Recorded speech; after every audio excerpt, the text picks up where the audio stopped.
نحمده ونصلي على رسوله الكريم أما بعد فقد قال الله تعالى في القرآن المجيد والفرقان الحميد أعوذ بالله من الشيطان الرجيم بسم الله الرحمن الرحیم۔ میرے محترم دینی بھائیوں اور بہنوں اور تمام سامعین، آج ہم آپ سے گفتگو مسجد پہ کرتے ہیں۔ مسجد کے تھوڑا سے مختصر سے بارے میں یہاں سب مختصری میں چلتا ہے، باقی تفصیل درس قرآن میں آئیے وہاں پتہ چلے گی۔ تو جس کو مسجد کہتے ہیں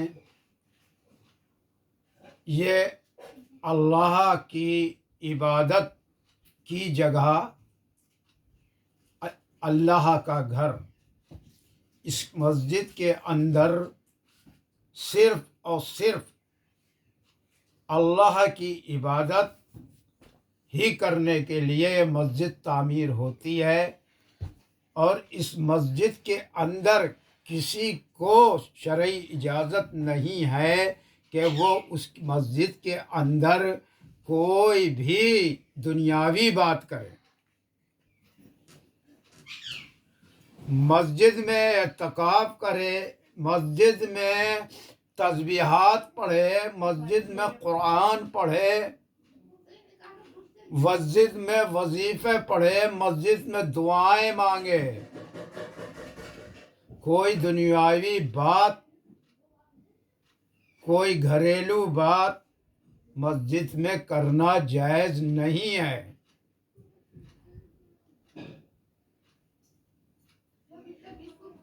9 ہجری میں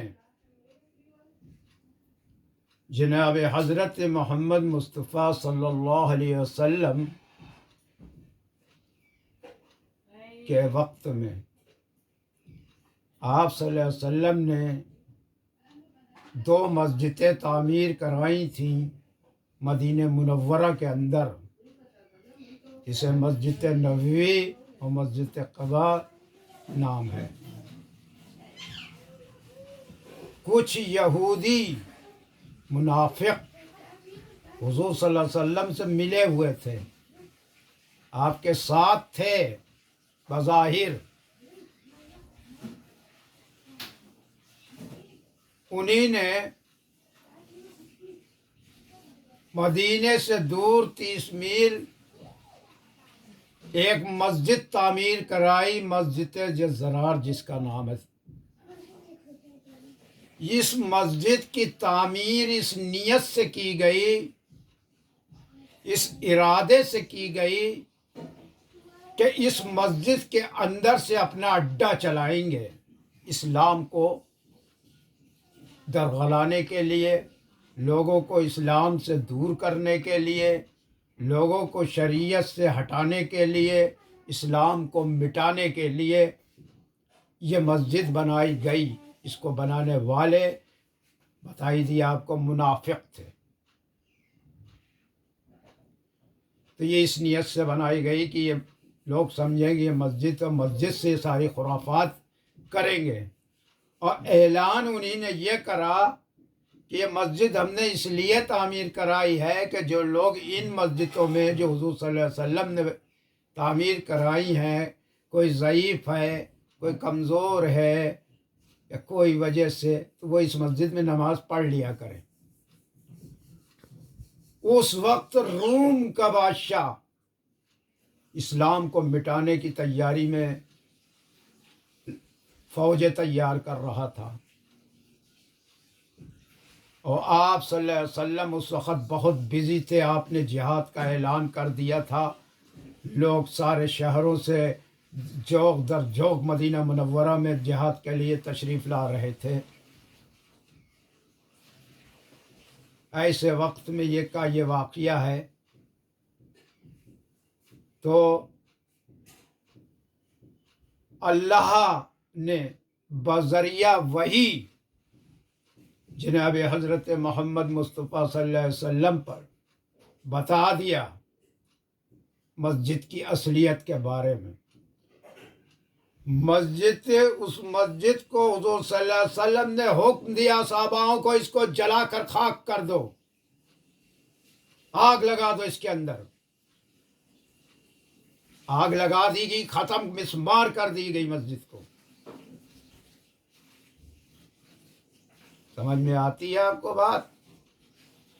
کہ عبادت میں بھی سب سے بڑا دخل مین جو ہے نیت کا ہے۔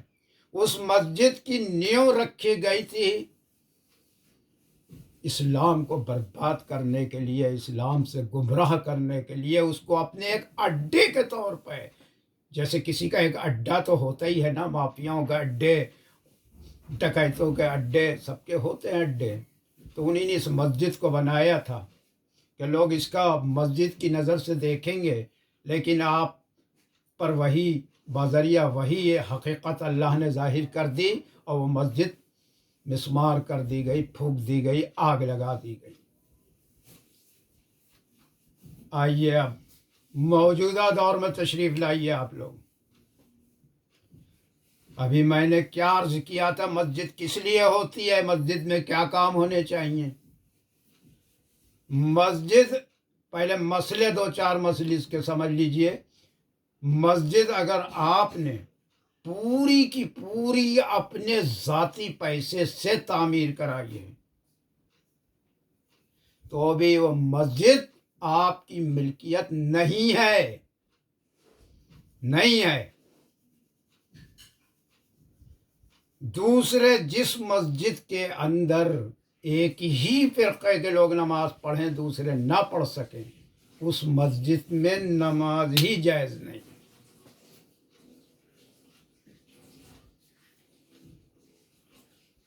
آج جتنی مسجدیں ہیں،